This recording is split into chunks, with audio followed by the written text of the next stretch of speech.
Today, how to start your speech or presentation.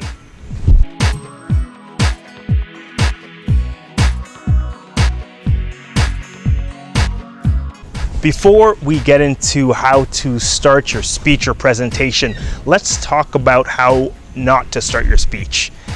I see it all the time. I see speakers that start their speeches using one of these 3 A's to avoid. The first is average. Don't talk about the average things. The weather is nice and it's a great day, or the highway was packed on the way here.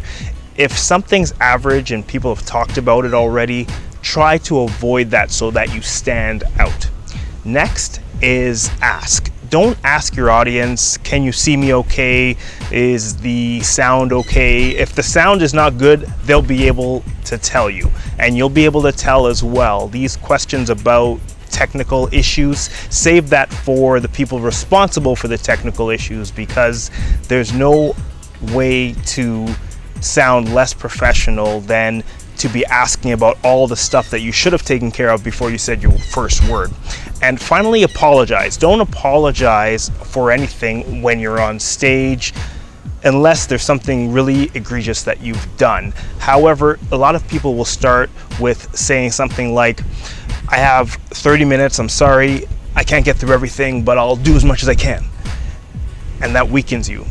You don't want to do that. So avoid those 3 A's. Now, let's talk about good ways to start your presentation. Starting your presentation with one of the following 5 S's will help you to stand out right from the beginning. Remember, we're in a social media crazed world. Everything's moving very fast. So you need to start quickly, get attention quickly, because it's easier to keep attention you've gained than to try to regain what you've lost. The first S is simile or metaphor. The reason that you may want to start with a simile or metaphor is because whatever you're going to talk about may be something that is unknown to the audience, or it may be something that you need to relate to them in a more common way first. For example, if you use a metaphor to compare your story to what they've gone through or things that they know, then they will automatically make a picture in their mind of, oh yes, this is something I know, and what he's going to talk about or what she's going to talk about will compare to that. Common metaphors are crabs in the bucket. What else do we have here? Domino effect, shooting the messenger. These are various metaphors that you can use, or like this, or as this. That's a simile. So what I'm going to talk about today is setting your goals, and setting your goals is like blam. Then you get into your simile or your metaphor. That's a good way to relate to your audience so that they're thinking of something very common before you go into your content. Next is story. There's nothing better than being able to jump right into content that people are going to engage with when you start your speech. And one way to do that is to jump right into your story. There's nothing wrong with having the first words out of your mouth be, 5 years ago, I walked into blah, blah, blah, and then go into your story, or whatever your story is about. Jump right in. Don't be afraid of doing that. You don't always have to have preamble to lead into your content. You can jump right into your story. Next, S is for statement or question. And what you want to think of here is shock or surprise value.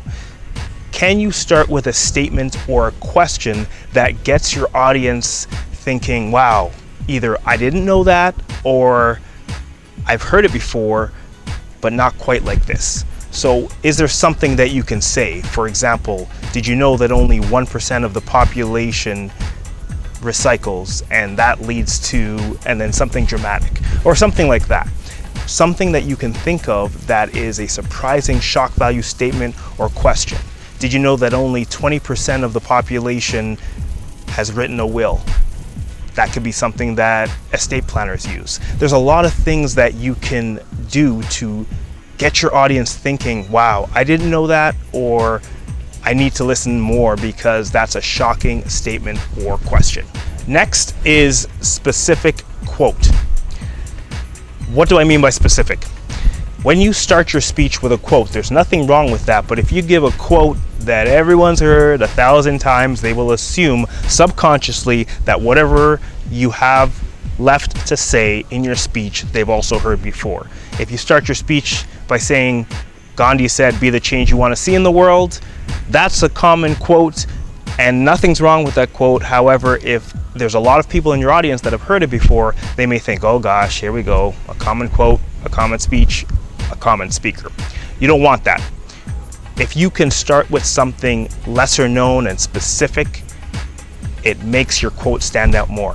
For example, I picked up a book, named the title of the book one day, and on page 34 I read, bam, specificity. Or I went to see such and such speaker the other day, and what I'll never forget is that they said this, specificity. If you can think of a specific quote, especially from someone who may not be as known, it will make you stand out more. So don't just start with any quote. Think of something and put some work into it. And finally, similarity. What do I mean by similarity? Can you start with something that makes you similar to your audience? If you're speaking for a corporation, can you come up with something that ties into the motto of the corporation or their values or something that they know that you can refer to? I walked in and I saw that your company colors are yellow and black. Da da da da.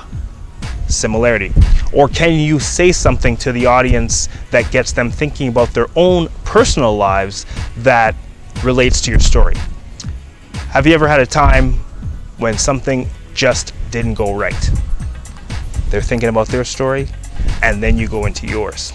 Similarity on a professional or personal level is a great way to start your speech and get your audience engaged. So remember these 5 S's. If you found value to them, like, comment, let me know what you think of these and how you want to start your next speech. Also, subscribe to the channel if you haven't already, and let me know what S you're going to use in your next speech. Keep speaking, sharing, and serving.